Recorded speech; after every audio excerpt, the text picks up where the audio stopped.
Tank കിട്ടി വെള്ളം എവിടെ?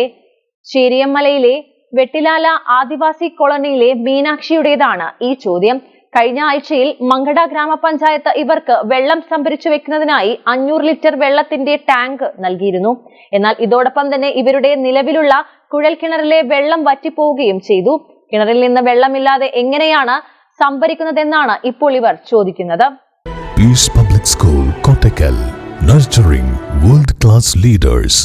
വേറെ എവിടെങ്കിലും മലയിലുണ്ടോ? മലയിലും ഇല്ല തുള്ളി വെള്ളം. പിന്നെ ഞങ്ങൾ ഉണ്ണ കൊണ്ട് അല്ലെങ്കിൽ പഞ്ചായത്ത് വരുമ്പോൾ എപ്പോഴെങ്കിലും ഞങ്ങൾക്ക് ഒരുപാട് വെള്ളം തന്നിട്ടൊന്നും കാര്യമില്ല. താങ്ങി കിട്ടിയിട്ട് എന്ത് കാര്യം? വെള്ളം ഞങ്ങൾക്ക് കിട്ടണം, എന്തായാലും മണ്ണില്ല. വേറെ എവിടെ നിന്നും ഇല്ല, കൊണ്ടുവരാനില്ലേ വെള്ളം. എത്ര നാളെ വെച്ചിട്ട് ഞങ്ങൾ ഏറ്റിക്കൊണ്ട് പോയി കൂടെ വെള്ളം കൊണ്ട് എത്ര കാലത്തിനുണ്ടാവുക? വെള്ളം തരാൻ കഴിഞ്ഞില്ലെങ്കിൽ ഞങ്ങൾക്ക് അല്പം വിഷം തരൂ, അതോടെ എല്ലാം തീരട്ടെ എന്നാണ് ഇവർ പറയുന്നത്. കള്ളിക്കൽ പാറമടയിൽ കഴിഞ്ഞിരുന്ന ഇവരെ 2015 പട്ടികവർഗ വകുപ്പ് വെട്ടിലാലയിൽ വീട് വെച്ച് താമസം മാറ്റിയതിനു ശേഷമാണ് കുടിവെള്ള പ്രശ്നമുണ്ടാകുന്നത്. വീട് നൽകിയപ്പോൾ കുടിവെള്ളം നൽകാൻ അധികൃതർക്ക് കഴിഞ്ഞില്ല. തുടർന്ന് വർഷങ്ങൾക്ക് ശേഷം നിരന്തരമായ ആവശ്യത്തെ തുടർന്ന് മങ്കട ബ്ലോക്ക് പഞ്ചായത്തും ഗ്രാമപഞ്ചായത്തും ഓരോ കുഴൽക്കിണർ കുഴിക്കുകയുണ്ടായി. എന്നാൽ ഗ്രാമപഞ്ചായത്തിന്റെ കുഴൽക്കിണറിൽ മാത്രമാണ് അല്പമെങ്കിലും വെള്ളം ലഭിച്ചത്. വേനൽ തുടങ്ങുമ്പോഴേക്കും ഈ കിണറിലെ വെള്ളം വറ്റി തുടങ്ങും. 6 കുടുംബങ്ങളാണ് കോളനിയിൽ ഈ വെള്ളത്തെ ആശ്രയിച്ച് കഴിയുന്നത്. മഴക്കാലത്ത് കാട്ടരുവികളിലൂടെ വരുന്ന വെള്ളവും ഇവർക്ക് ഉപയോഗിക്കാൻ കഴിയും. എന്നാൽ വേനലാകുന്നതോടെ എല്ലാ ജലസ്രോതസ്സുകളും വറ്റിപ്പോകും. പിന്നീട് 1/2 കിലോമീറ്റർ കുത്തനെയുള്ള മലഞ്ചെരുവ് താണ്ടിപ്പോയി വേണം വെള്ളം തലച്ചുമട്ടായി കൊണ്ടുവരാൻ. ഇവർക്ക് സ്വന്തമായി ഒരു കുടിവെള്ള പദ്ധതി തുടങ്ങണമെന്ന ദീർഘകാലത്തെ ആവശ്യത്തിന് ഇതുവരെ പരിഹാരമായിട്ടില്ല.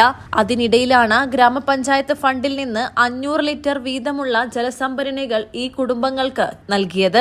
എന്നാൽ വെള്ളമില്ലാതെ ഈ ടാങ്ക് കൊണ്ട് എന്ത് ചെയ്യണം എന്നാണിപ്പോൾ ഇവർ ചോദിക്കുന്നതും.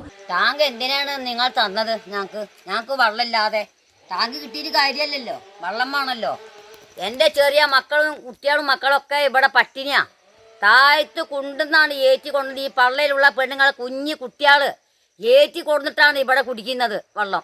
എങ്ങനെ ഒരു ടാങ്ക് വെള്ളം കിട്ടിയിട്ട് കാര്യമല്ല. ഞങ്ങൾക്ക് ഒരു തുള്ളി വെള്ളം കൊണ്ട് ഞങ്ങൾക്ക് ഒന്നും ആവൂല. കോളനിയിൽ നിന്നും ചെകുത്താൻ മലയിറങ്ങി 1/2 കിലോമീറ്റർ ദൂരെ APC റോഡിന് സമീപം ഏലാന്തി സെയ്താലിക്കുട്ടിയുടെ കിണറിൽ നിന്നാണിപ്പോൾ ഇവർ വെള്ളം തലച്ചുമട്ടായി കൊണ്ടുപോകുന്നത്. ഇത് ഏറെ പ്രയാസം സൃഷ്ടിക്കുന്നുണ്ട്. എന്നാൽ കുഴൽ കിണറിലെ മോട്ടോർ കേടായിട്ടുണ്ടോ എന്ന് പരിശോധിക്കാനുള്ള സംവിധാനം ചെയ്യുന്നുണ്ടെന്നും വെള്ളം വറ്റിയതാവാൻ തരമില്ലെന്നും പഞ്ചായത്ത് പ്രസിഡന്റ് K. അസ്കർ അലി പറഞ്ഞു. മലബാർ ടൈംസ്, മലപ്പുറം.